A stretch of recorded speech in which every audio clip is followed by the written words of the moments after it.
Assemblée générale.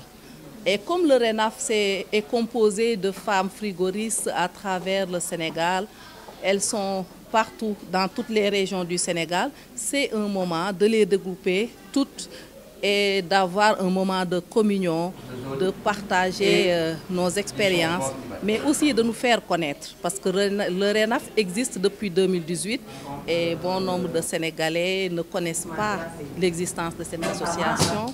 Bon nombre de Sénégalais ne savent pas qu'il y a autant de femmes frigoristes dans ce pays. On est plus de 200 membres. C'est la raison pour laquelle nous avons organisé cette Assemblée générale et convié toute la presse pour nous faire connaître au niveau national et international. Nos difficultés, nos principales difficultés, c'est l'insertion.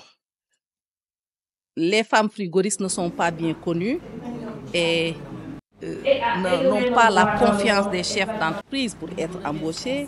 Et nous avons aussi des difficultés à accéder au financement pour se lancer dans l'auto-entrepreneuriat. Donc tout ça, c'est des défis à relever et nous en profitons pour lancer un appel aux chefs d'entreprise pour leur dire de faire confiance aux femmes frigoristes. Elles sont pleines de compétences, mais aussi aux autorités de nous permettre d'accéder au financement. Oui, il y a pas mal de membres qui ont déposé des projets au niveau de la DER, mais le problème est qu'on n'a pas de connexion directe pour pouvoir suivre nos dossiers là-bas et jusqu'à présent, on n'a pas de réponse. On aimerait que la DER nous regarde, voilà. Voilà. Le secteur du froid et de la climatisation est un secteur, comme beaucoup de gens le disent, je pense méconnu encore au Sénégal, et pourtant qui reste un secteur qui tient l'économie du Sénégal. Parce que tout le monde sait que sans la réfrigération, les échanges commerciaux dans ce pays ne peuvent pas se faire. Sans une bonne chaîne de froid, on ne peut pas avoir un plateau de santé. Sans une bonne chaîne de froid, on ne peut pas avoir aussi une bonne conservation des aliments et autres.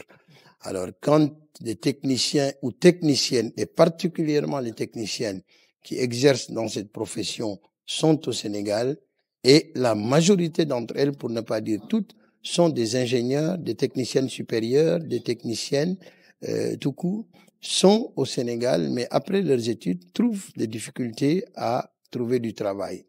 Et cela est dû tout simplement parce que les gens pensent que c'est une profession qui demande du lourd, et c'est, je pense, cette confiance-là qui fait que ces femmes ne sont pas encore au devant, mais les compétences sont là à leur niveau, et je pense que les chefs d'entreprise devraient tout simplement essayer de les mettre au devant des entreprises de froid pour diriger leurs travaux et leurs installations. Vous savez que dans la réfrigération, nous utilisons beaucoup de substances, et les substances majoritaires qui sont utilisées dans le froid sont un tout petit peu responsables de ces changements climatiques parce que c'est des gaz à effet de serre, et bien sûr sont peut-être aussi carrément responsables de la dégradation de la couche d'ozone. C'est pour ça que je disais tout à l'heure, ces menaces-là proviennent des substances qui sont dans la réfrigération, et c'est exactement ce qui fait qu'il y a de fortes mutations dans ce métier du froid. Et nos techniciens, et particulièrement nos techniciennes, sont aujourd'hui à l'affût des nouvelles technologies.